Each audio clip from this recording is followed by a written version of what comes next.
Welcome back to the channel. Now we've got the construction phase of the project done.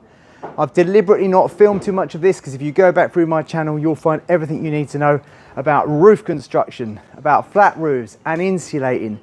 So what this video is basically a walkthrough of the construction phase of a loft conversion. So I'm standing on the flat roof, which is basically formed as a cold roof. So there's a big difference between a warm roof and a cold roof. Where you've got a limited headroom or you want to keep your headroom as big as possible in the loft, then sometimes it's best to insulate between the joists. Now this creates an issue with ventilation. You must then ventilate over the top of the insulation. It's going to come in at the eaves, which is this end of the flat roof. It's going to pass over the top of the insulation and it's going to be vented out at the ridge. The same goes on the front slope. So you can see that our insulation has about a 50mm air gap over the top. It comes all the way on the slope, so the air is going to be introduced via vent tiles in the slopes down below and at the eaves, and it's going to wash over the top of the insulation, meet the ventilation at the ridge, and that's how we deal with a cold roof. So that's a typical construction. Most loft conversions are done like this. Very few are done as a warm pitch roof because if you look at next door, we can't increase the height of it, and what we didn't want to do is lower the rafters down because of course that takes away from the space. So we're going to have 3 roof windows here. They're all exactly the same size, and we've set them out that these ones are relative to the room inside. The one on the hallway here, which is a nice big one on the hallway, is central to our little hipped roof out the front, if you like, our bay.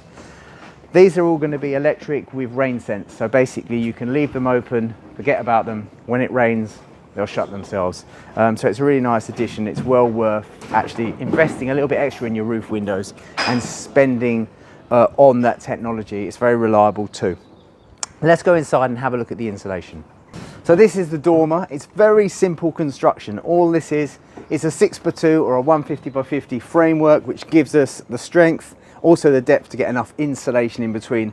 And this sits directly over the wall plate. Now, these old houses, quite a lot of them had bressamers, timber bressamers over the windows, which mean that they're not a concrete lintel, they're not a steel, that's just how they were built. And that used to rely on the massive brickwork over the top, actually acting like a lintel if you take in the triangulation with the bressamer. So because of these bressamers, what we've done here is we've put a ring beam all the way through the bottom and picked it up with all these little studs. And what they do is they help take the loads to either sides of the windows. So basically we've spread the load out either side of the windows below. That's what I'm talking about. The existing eave is here. We've got our new eave protector on. Then we've got some membrane going on, and then we're doing the dormer treatment, which is hopefully going to be zinc. That's what we're looking for. So let's go inside and have a little look at that. Right.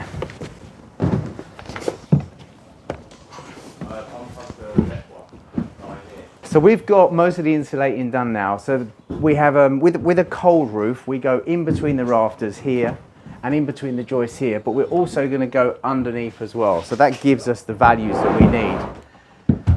This has got Gapo tape on. You've seen this before. If you go back through my channel and look at how to insulate a roof videos, we use Gapo tape a lot. Now what we want to make sure is where we've got the ventilation washing over the top, it's not going to blow around, it's not going to blow through, because a lot of insulation is really hard to cut in.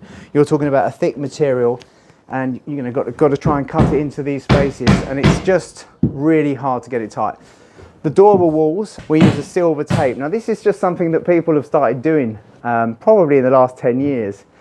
And it's quite nice because it actually creates an airtight sort of skin there. Yes, I could probably do that on the ceiling as well, but we've got another layer coming underneath. So let's take this, for example. This will be going underneath, right over the top, and it also stops bridging. So any cold coming through the solid material, it doesn't bridge into the finishes on the inside. So that's going to be going all over there.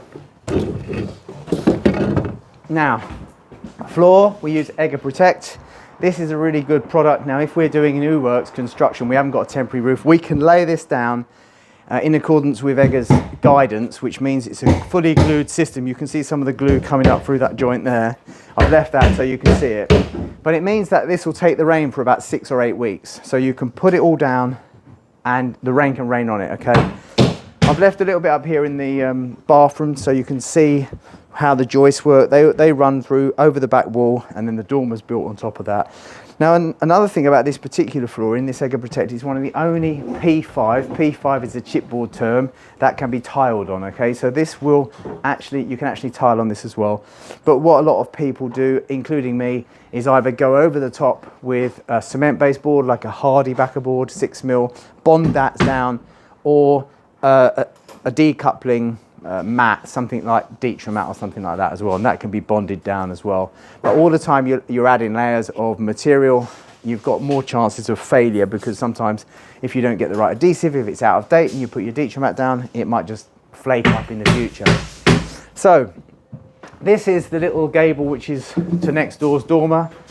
This is also a 150 thick wall, and we fireproof that on the outside. We also take our fireproofing on the outside right around the corner as well. It's got to be at least a metre away from the boundaries. And we're also going to do this full gable on the outside. This is the new dormer gable. We're doing that on the outside as well. That was, again, it's got to be within a metre, but our building inspector said, well, you know, there was a few other rules come into place. You've got to be prepared when you're doing any kind of building work, regardless of what's on your specs. The building inspector might have a view on it at the time, and you may have to find extra costs. So that's just one of those things. So let's go outside and have a look at the roof on the front. This is the bit of roof that we left, and this is where the rot was. There used to be a small chimney, okay? And the chimney used to have a back gutter. The back gutter was basically where the slope of the roof comes down, hits a lead box, and then turns either side. This is a point of weakness which is very common in a roof, and you can see that the water had got in and rotted this connection here.